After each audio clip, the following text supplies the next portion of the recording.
अल्हम्दुलिल्लाह वस्सलातु वस्सलामु अला रसूलिल्लाह व अला आलिहि व अस्हबिहि व मन वालाह व बअद।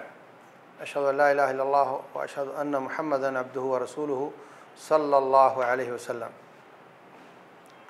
पिछले दिनों एक सहाफ़ी को इंटरव्यू देते हुए वज़ीर आज़म साहब ने बताया कि जब कोई भी औरतों के साथ मिसहैप होता है उसमें बहुत ज़्यादा हिस्सा उसकी अपनी आदत का भी होता है कि वह अपने जिस्म की हिफाजत नहीं करती, तो सारा इल्ज़ाम उस लड़के पर लगा देना ये ज़्यादती की बात है। इनको भी अपनी साइड में हिफाजत करनी चाहिए अपने आप की, और उनको भी मोहतात होना चाहिए।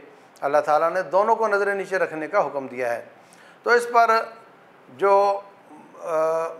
बाहर से अमदाद लेकर खाने वाले और उनकी ज़बान बोलने वाले हैं वो बहुत चीखे चिल्लाए, जबकि वज़ीर आज़म साहब की बात तो बिल्कुल कुरान की आयत का तर्जुमा था कि अल्लाह फरमाते हैं कुल्लिल मोमिनीना यग़ुद्दू मिन अबसारिहिम, मोमिनों से कहो अपनी नज़रें नीची रखें।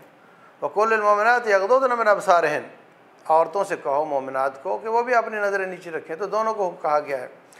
तो अभी मैं आपके सामने थोड़ा नक्शा खींचता हूँ कि औरत को अल्लाह ताला ने अपने जिस्म की हिफाजत किस हद तक करने का हुक्म दिया है। ज़रा सुनते रहिए। नंबर 1, अल्लाह फरमाते हैं वक़र्न फ़ी बुयूतिकुन्ना वला तबर्रजना तबर्रुजल जाहिलियतिल ऊला, अपने घर की चारदीवारी में रहो और इस्लाम से पहले वाली जाहिलियत की तरह जिस्म की नुमाइश ना करो। जिस्म आपका लोगों को नज़र नहीं आना चाहिए। जिस्म में चेहरा भी शामिल है। आयशा सिद्दीक़ा रज़ियल्लाहु ताला अन्हा उनकी बहन अस्मा बिन्त अबी बकर रज़ियल्लाहु अन्हुमा फरमाती हैं कि जब हज्जतुल विदा पर हम गई थी तो रूटीन में तो हम अपना चेहरा खोलती थी, ihराम की हालत में थी, लेकिन जब कोई मर्द नज़र आते दूर तो हम फ़ौरन सादलत इहदाना जिलबाबहा मिन रासिहा अला वजहिहा, हम अपना सर की चादर अपने चेहरे पर लटका लेती थी। नंबर 2, आयशा सिद्दीक़ा रज़ियल्लाहु ताला अन्हा ग़ज़वा बनी मुस्तलिक पर जाती हैं, सही बुखारी में है। क़ज़ाए हाजत के लिए गई, वापस आई तो देखा काफ़िला जा चुका है, लेट गई। पीछे से हज़रत सफ़वान बिन मुअत्तल रज़ियल्लाहु ताला अन्हु आए, उनको देखा तो इन्ना लिल्लाहि इन्ना इलैहि राजिऊन पढ़ा। फरमाती मेरी आँख खुली, मैंने फ़ौरन अपने आप को कवर किया। वहाँ पर वजाहत करती हैं वकाना क़द रआनी क़ब्ल अन यंज़िल हिजाब, सफ़वान ने मुझे मदीने की गलियों में खेलते हुए देखा हुआ था हिजाब नाज़िल होने से पहले। अगर मतलब ये कि अगर हिजाब नाज़िल होने के बाद मुझे वो नहीं देख सकते थे और ना पहचान सकते थे कि वो कौन है, वो इसलिए पहचान गए कि उन्होंने मुझे हिजाब नाज़िल होने से पहले देखा हुआ था। ये दोनों दलीलें बताती हैं कि चेहरे का पर्दा ज़रूरी है। तो करना फ़ी बुयूतिकुन्ना, घरों में रहो और अपने जिस्म की नुमाइश ना करो, और जिस्म के ऊपर जो कपड़े हैं उन कपड़ों की नुमाइश भी ना करो। रसूलुल्लाह सल्लल्लाहु अलैहि वसल्लम फरमाते हैं, फरमाया कि औरतें भी ईद वाले दिन ईदगाह में आएँ, मगर ऐसी औरतें जिन्होंने नमाज नहीं पढ़नी वो साइड पर बैठ जाएं। औरतें कहने लगी हमारे पास तो इतनी चादरें नहीं, तो फरमाया एक चादर में दो दो आ जाओ। आना भी ज़रूरी है और पर्दा भी ज़रूरी है। अल्लाह अकबर, यानी कपड़ों के ऊपर भी चादर हो, जो आपके खूबसूरत कपड़े वो भी किसी को नज़र ना आए। उसके बाद मस्जिद में जाती थी औरतें, शिकायत की कि हम जब चादर पहनती थी औरतें रूटीन में धोती तरह की, तो वो हम नीचे छोड़ती हैं टखनों से, तो वो जब चलती हैं तो चलते वक्त फिर भी पिंडली नज़र आ जाती है। तो फरमाया कि एक बालिश्त पीछे लटका कर आ जाओ। कहने लगी जी फिर भी नज़र आ जाती है, खड़े हो तो ठीक है, चल रहे हो तो आ सकती है। फरमाया एक हाथ पीछे लटका कर ज़मीन पर घिसता हुआ छोड़ दो। किसी ने नहीं कहा कि हज़रत फिर चलना कैसे है।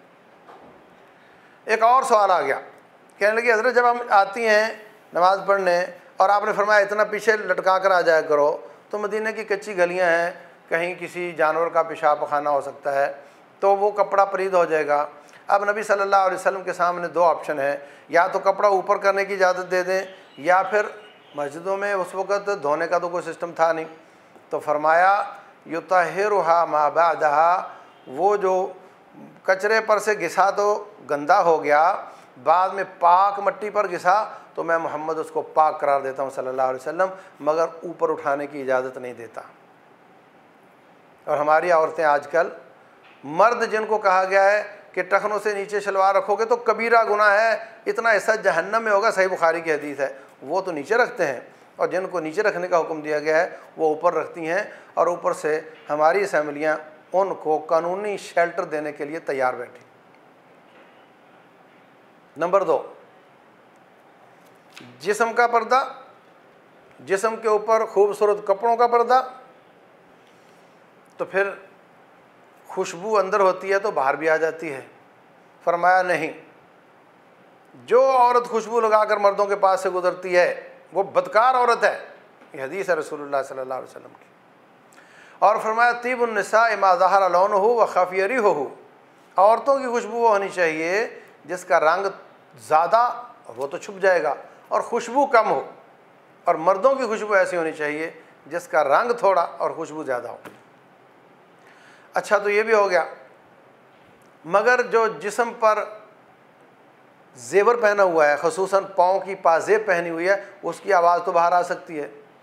अल्लाह तबारक व तआला ने फरमाया वला यज़रिबन बिअरजुलिहिन्न लियुअलम मा युख़फ़ीन मिन ज़ीनतिहिन, अपने पाँव को ज़मीन पर ज़ोर से मत मारो कि तुम्हारी पाजेब की आवाज़ किसी मर्द के कान में चली जाए। कुरान की आयत।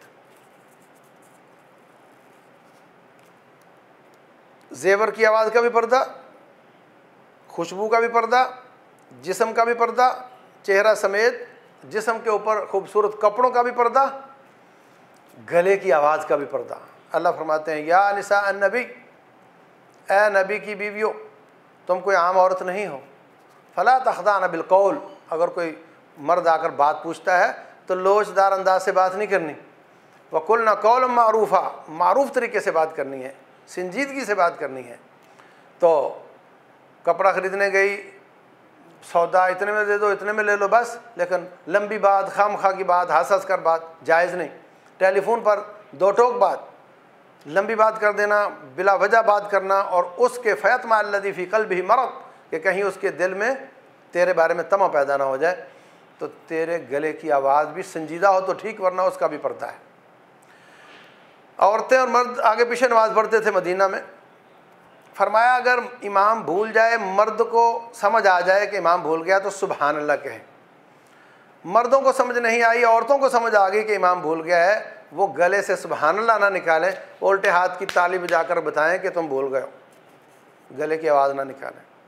तो यहाँ तक इसकी आवाज़ का भी पर्दा है। तो बाहर निकले तो पर्दे के साथ, घर कोई आए नज़र नहीं मार सकता, किसी के घर झांकना हराम है। पर मैं कोई किसी के घर झांक रहा हो, वो तीर मारकर उसकी आंख फोड़ दे तो कोई दियत नहीं है, कोई बदला नहीं है, इसलिए कि क्यों झांका उसके घर में। कोई तेरे घर में झांके ना, तू बाहर निकले ना, और तू एक शौहर की एक सीप में मोती की तरह महफूज हुई हो, उसकी तू बीवी है और तेरा वो शौहर है, और किसी और के साथ तेरा कोई ताल्लुक़ ना हो। ये तस्वीर खींच रहा है कुरान, और ये तस्वीर खींच रहा है रसूलुल्लाह सल्लल्लाहु अलैहि वसल्लम का फरमान कि औरतें अपने जिस्म की हिफाजत करें। और इसी तरह की बात की थी हमारे वज़ीर आज़म साहब ने। अल्लाह उनको मज़ीद साबित कदमी दे, उनको मज़ीद तौफ़ीक दे, और ये जो भांत भांत की बोलियाँ बोलने वाले हैं, अल्लाह इनको हिदायत दे। ये अल्लाह का कुरान है, ये इंसान के रब का फरमान है जिसने इसको पैदा किया है, और वो ज़्यादा जानता है कि मैंने इसको किस तरह चलाना है।